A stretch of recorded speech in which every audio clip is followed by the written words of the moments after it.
Hello guys, Radhe Radhe. I hope आप सब बहुत बढ़िया होंगे। फिर से हाजिर हो चुका हूं एक नई जॉब अपडेट के साथ। और ये वैकेंसी निकाली गई है डीआरडीओ के द्वारा। Defence research and development organisation ने एक नोटिफिकेशन आउट किया है आईटीआई डिप्लोमा और बीटेक के लिए।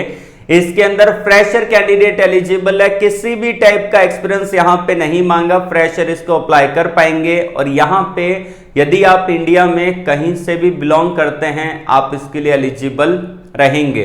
तो कैसे आप इसको अप्लाई करेंगे, सिलेक्शन आपका कैसे होगा, वो पूरा डिटेल में जानकारी मैं आपको दूंगा इस वीडियो के थ्रू। तो वीडियो को अंत तक पूरा देखना। और यदि आपने वीडियो को लाइक नहीं किया है, लाइक कर देना। पहली बार चैनल पे विजिट कर रहे हो, चैनल को सब्सक्राइब कर लेना, बेल आइकन को प्रेस कर लीजिएगा। और कमेंट बॉक्स में अपनी ब्रांच और अपने ट्रेड को कमेंट करके बता देना। मैं आपको अगली वीडियो के अंदर आपकी ब्रांच और आपके ट्रेड के अकॉर्डिंग जॉब अपडेट प्रोवाइड करवा दूंगा, क्योंकि आप सभी के कमेंट मैं पढ़ता रहता हूं। और टेलीग्राम चैनल और व्हाट्सएप चैनल को ज्वाइन कर लेना, लिंक आपको वीडियो के कमेंट बॉक्स में दे रखा है। चलते हैं स्क्रीन की तरफ। ये ऑफिशियली नोटिफिकेशन है डीआरडीओ के थ्रू और फ्रेशर कैंडिडेट अप्लाई कर सकते हैं, पहली बात।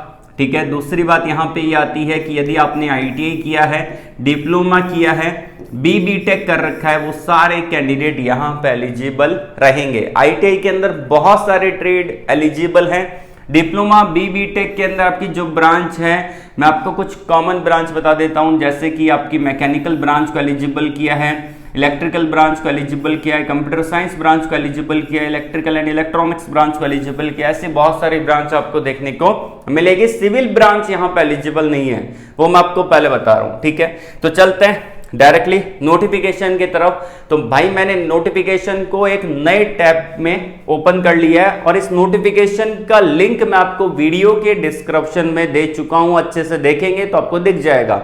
ये आपका नोटिफिकेशन है, स्क्रीन पे आपको दिख रहा होगा।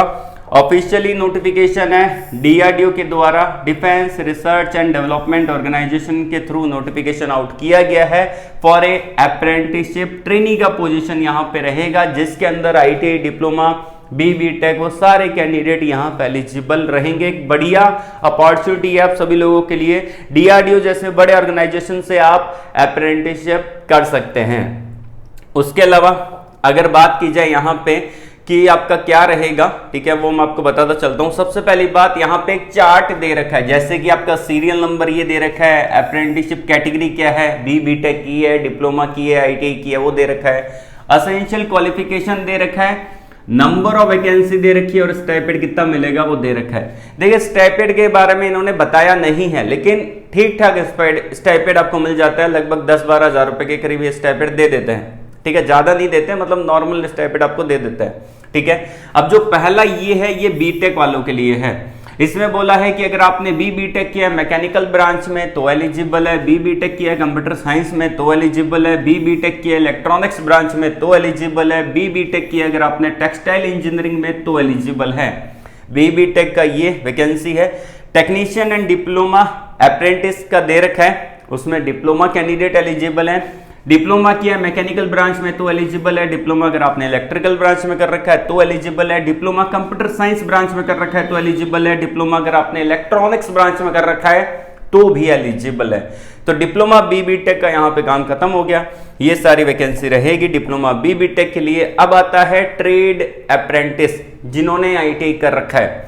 अब आईटीआई के अंदर आपका आ जाता है, अगर आपने आईटीआई किया है प्लम्बर में तो एलिजिबल है, इलेक्ट्रीशियन में तो एलिजिबल है, पेंटर में कर रखा है तो एलिजिबल है, कारपेंटर में कर रखा है तो एलिजिबल है, मैकेनिक ऑटोमोबाइल में आईटीआई कर रखा है तो एलिजिबल है।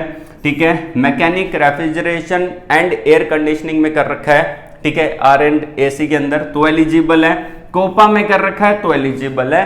तो आईटीआई के अंदर बहुत सारे ट्रेड आपको देखने को मिल जाएंगे। ठीक है, अब एक और इंपॉर्टेंट पॉइंट है, यहां पे पास आउट ईयर क्या रहेगा वो भी जानना जरूरी है।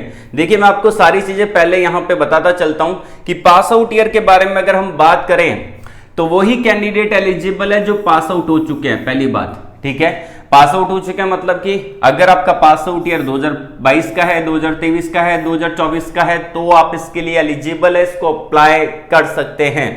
कम से कम जो आपकी एज है वो आपकी 18 साल होनी चाहिए और ज्यादा से ज्यादा जो एज लिमिट होती है वो आपके 27 साल रहती है फॉर ए जनरल कैंडिडेट, ठीक है, 27 साल रहता है। बाकी एज रिलैक्सेशन यहाँ पे मिल जाता है गवर्नमेंट नॉर्म्स के अकॉर्डिंग। 3 साल का ओबीसी कैंडिडेट को, 5 साल का एसएसटी कैंडिडेट को, 10 साल का, 13 साल का, 15 साल का आपका पीडब्ल्यूडी कैटेगरी में जो भी कैंडिडेट आता है उनको, ठीक है। अब यहाँ पे कौन कौन एलिजिबल नहीं है जरा वो ध्यान से सुन लीजिएगा। अब देखिए यहाँ पे क्या है, सबसे पहली बात, वो कैंडिडेट इसको अप्लाई नहीं कर सकते जिन्होंने पहले कभी अप्रेंटिसशिप कर रखी है, ठीक है। अगर आपने डिप्लोमा में, आईटीआई में, बीटेक में अप्रेंटिसशिप कहीं ना कहीं से कर ली है तो आप इसके लिए एलिजिबल नहीं हो, पहली बात। दूसरी बात यहाँ पे ये है, जिन कैंडिडेट का अभी तक रिजल्ट नहीं आया है, जैसे कि 2025 में जो कैंडिडेट पास आउट होने वाले हैं उनका रिजल्ट अभी तक नहीं आया फाइनल ईयर का, तो वो कैंडिडेट इसको अप्लाई नहीं कर सकते। क्योंकि यहाँ पे ये सबसे इंपॉर्टेंट पॉइंट है कि आप अगर यहाँ पे अप्लाई करेंगे, मान लेते हैं आपका सिलेक्शन हो गया, तो आप डॉक्यूमेंट वेरिफिकेशन कैसे कराओगे? वहां पे पूरे डॉक्यूमेंट आपके चाहिए। पूरे डॉक्यूमेंट तब आएंगे जब आपका फाइनल सेमेस्टर का रिजल्ट आ चुका है, तो भी आप अप्लाई नहीं कर सकते, ठीक है। तीसरी बात यहाँ पे ये है कि वो कैंडिडेट एलिजिबल नहीं है जिनके पास एक्सपीरियंस है, जिन्होंने किसी कंपनी में काम कर रखा है 1 साल का, ठीक है, 1 साल या 1 साल से ज्यादा का, और उनके पास एक्सपीरियंस है, वो कैंडिडेट किसी भी अप्रेंटिसशिप के अंदर अप्लाई नहीं कर सकते। यहाँ पे तो डीआरडीओ का है, इवन किसी भी अप्रेंटिसशिप, चाहे वो आईओसीएल का हो, बीपीसीएल का हो, कहीं का हो, आप अप्लाई नहीं कर सकते अप्रेंटिसशिप के लिए अगर आपके पास 1 साल से ज्यादा या 1 साल का एक्सपीरियंस है तो।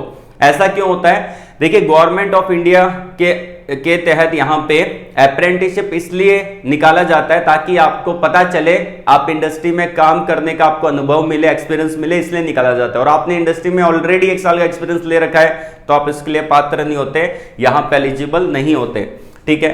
अब जिन्होंने आईटीआई कर रखा है, चाहे वो एनसीईटी से कर रखा हो, एससीईटी से कर रखा हो, वो सारे कैंडिडेट एलिजिबल यहाँ पे रहेंगे। लास्ट डेट जो रहेगा यहाँ पे, last date of the application is 16 July यहाँ पे आपका रहने वाला है 2025, ठीक है। तो 16 जुलाई के बाद आप इसको अप्लाई नहीं कर सकते। कैसे अप्लाई करना है आइए जान लेते हैं। स्टार्टिंग डेट रहेगा 17 जून, कल से ये स्टार्ट हो जाएगा। अप्लाई कैसे करना है चलिए जान लेते हैं। यहाँ पे इन्होंने बोला है कि जिन कैंडिडेट ने डिप्लोमा या फिर बीटेक कर रखा है वो आपका MHRD NETS 2.0 पे रजिस्ट्रेशन करेंगे।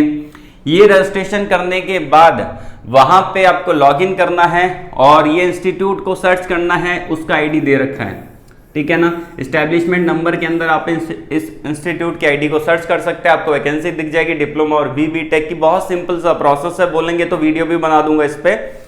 अब जिन्होंने आईटी कर रखा है वो यहाँ पे apprenticeshipindia.gov.in पे जाएंगे और वहां पे एस्टेब्लिशमेंट नेम के अंदर आप सर्च करेंगे, ये जो यहाँ पे डीआरडीओ का पूरा दे रखे ये नाम सर्च करेंगे और एस्टेब्लिशमेंट आईडी की जगह ये लिखेंगे।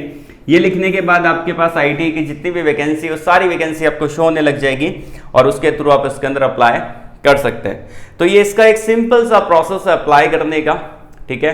और यहाँ पे अगर आपको कोई डाउट होता है तो कमेंट बॉक्स में कमेंट करके पूछ सकते हैं, ठीक है। अब जब भी आपका डॉक्यूमेंट वेरिफिकेशन होगा तो यहाँ पे सारे डॉक्यूमेंट आपको कैरी करने पड़ेंगे। जैसे कि आपका यहाँ पे अप्लाई किया तो आपका उसका एप्लीकेशन का प्रिंट आउट, 10th का सर्टिफिकेट, डिप्लोमा, ग्रेजुएशन, आईटी का सर्टिफिकेट हो गया, डिग्री हो गया, जो भी प्रोविजनल सर्टिफिकेट्स है सारे के सारे, कास्ट सर्टिफिकेट अगर आपके पास है, पीडब्ल्यूडी सर्टिफिकेट अगर आपके पास है, आपका यहाँ पे गवर्नमेंट आईडी, कोई भी पैन कार्ड, आधार कार्ड, ड्राइविंग लाइसेंस आपको चलेगा। आधार कार्ड मैंडेटरी है, वो आपको चाहिए होगा, ठीक है। तो ये तो बाद की बात है, पहले आप इसको अप्लाई करिए, ये सारे डॉक्यूमेंट आप इसको देख लेना, ये सब कुछ चाहिए होंगे, ठीक है ना। इस नोटिफिकेशन का लिंक मैंने आपको वीडियो के डिस्क्रिप्शन में दे दिया है। जो भी इंपॉर्टेंट पॉइंट थे मेरी तरफ से सारे मैंने क्लियर कर दिए हैं। नोटिफिकेशन को डाउनलोड कर लेना, अप्लाई कर देना। कोई भी डाउट है कमेंट बॉक्स में कमेंट करके पूछ लेना। आज के लिए बस इतना ही। ऑल द वेरी बेस्ट, जय हिंद।